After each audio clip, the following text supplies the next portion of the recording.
Alors on sait qu'il y a 5 planètes qui sont visibles à l'œil nu, donc ces planètes n'ont pas été découvertes, elles sont observées depuis la nuit des temps. La première planète qui a été découverte à l'aide d'un télescope, c'est Uranus. Donc ça a été découverte par quelqu'un qui s'appelait William Herschel, qui avait perfectionné suffisamment la lunette de Galilée, le télescope de Newton, pour effectivement découvrir cette planète Uranus. Et si ma mémoire est bonne, c'était en 1781. Voilà. Ensuite, une autre planète a été découverte au milieu du 19e siècle, je crois que c'était 1846 à peu près, c'est Neptune.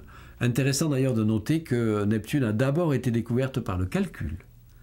On observait des petites anomalies dans le mouvement d'Uranus, la planète découverte relativement récemment, et les théories de la gravitation de l'époque ont suggéré à des astronomes que Uranus devait être perturbé par une planète encore invisible au télescope et qui devait effectivement causer ces légères variations orbitales d'Uranus.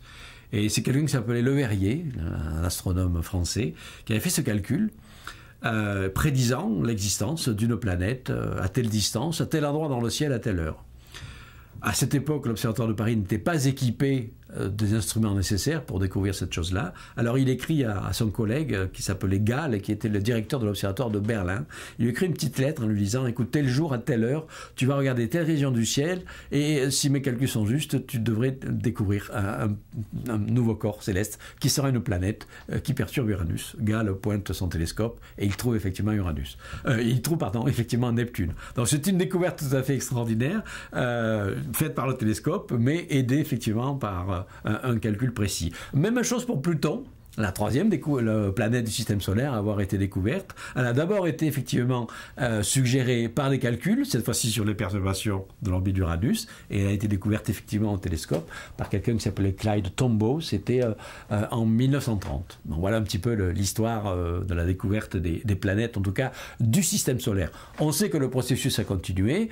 J'ai répondu dans une autre question au fait que Pluton avait été déclassé du rang de planète, parce que tout simplement, on a découvert depuis, avec des très gros télescopes, une quantité de corps glacés qui sont au-delà de Pluton, dans ce qu'on appelle la ceinture de Kuiper, et ce sont des corps qui peuvent être très très gros, plusieurs milliers de kilomètres de diamètre, donc en fait il y a plein de planètes encore à découvrir grâce à l'amélioration des télescopes.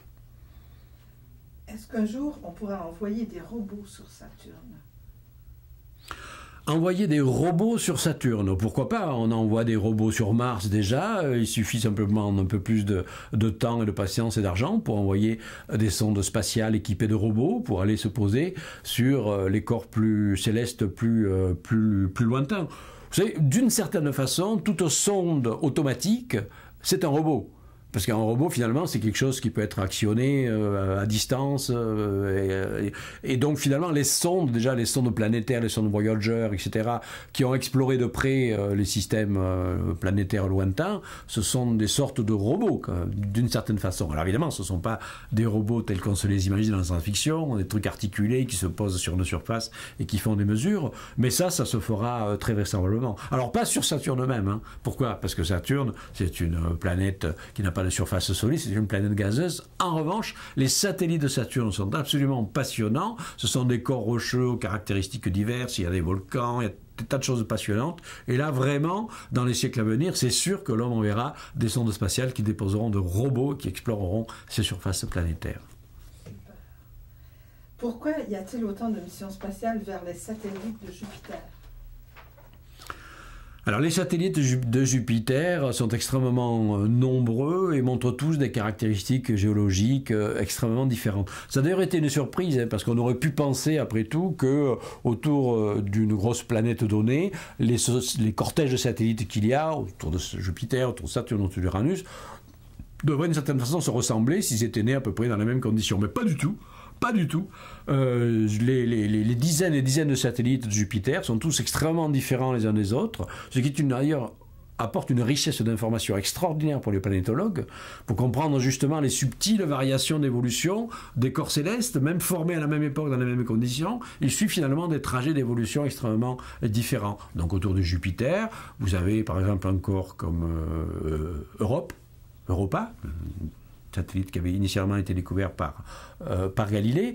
Aujourd'hui, on sait que c'est encore entièrement glacé, recouvert d'une banquise extrêmement lisse, avec pratiquement pas de relief. On observe au télescope et par les sondes spatiales qui sont passées très près, des sortes de fractures dans la banquise qui permettent de savoir que le cœur d'Europa est chaud et que ça fait craqueler la glace de surface et qu'entre les deux, il y a probablement un océan liquide. Donc ça, Europa, c'est une planète d'eau, quelque part, mais protégée de l'espace par une surface solide qui est de la glace. En revanche, un autre satellite de Jupiter, c'est Io.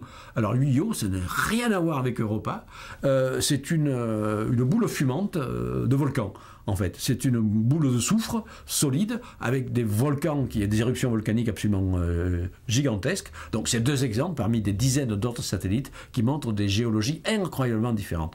Apprendre la géologie, la planétologie de chacun de ces petits corps va énormément nous instruire sur d'abord notre propre planète Terre, comment elle peut changer, comment elle peut évoluer, et sur notre compréhension générale de l'évolution des planètes. Peut-on voir le nuage de Oort à l'œil nu? Le nuage de Oort est le nuage qui a été inféré théoriquement par justement un astronome hollandais qui s'appelait Jan Oort, qui avait observé que en fait les trajectoires des comètes n'étaient pas toutes dans le même plan orbital, qui s'appelle le plan de l'écliptique, dans lequel grosso modo c'est le plan dans lequel tournent quasiment toutes les planètes et tous les astéroïdes. Or, les trajectoires des comètes, il y en a qui sont dans le plan de l'écliptique, mais il y en a d'autres qui sont perpendiculaires, et il y en a en fait de partout. Donc Oort s'est dit, mais finalement, si les trajectoires viennent de partout, ça veut dire que la matière du système solaire n'est pas confinée uniquement dans un petit disque où seraient les planètes et les astéroïdes, que peut-être il y a un gigantesque halo de corps difficiles à observer qui entourent tout le système solaire et qui seraient les réservoirs des comètes. Et on a appelé ça le nuage de Oort. Il est absolument inobservable, non seulement à l'œil nu, mais même au télescope. Ça reste une hypothèse théorique, mais qui tient extrêmement bien la route, parce qu'elle explique réellement les caractéristiques globales du système solaire, les trajectoires de comètes et tout un ensemble de choses.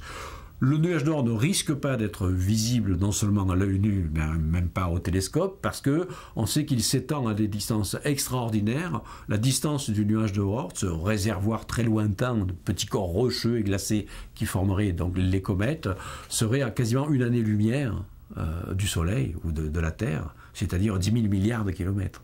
Donc imaginez, Pluton qui n'est qu'à quelques milliards de kilomètres, il faut déjà de très bons télescopes pour le voir, donc imaginez 1000 milliards de kilomètres, voir des corps minuscules, c'est absolument impossible.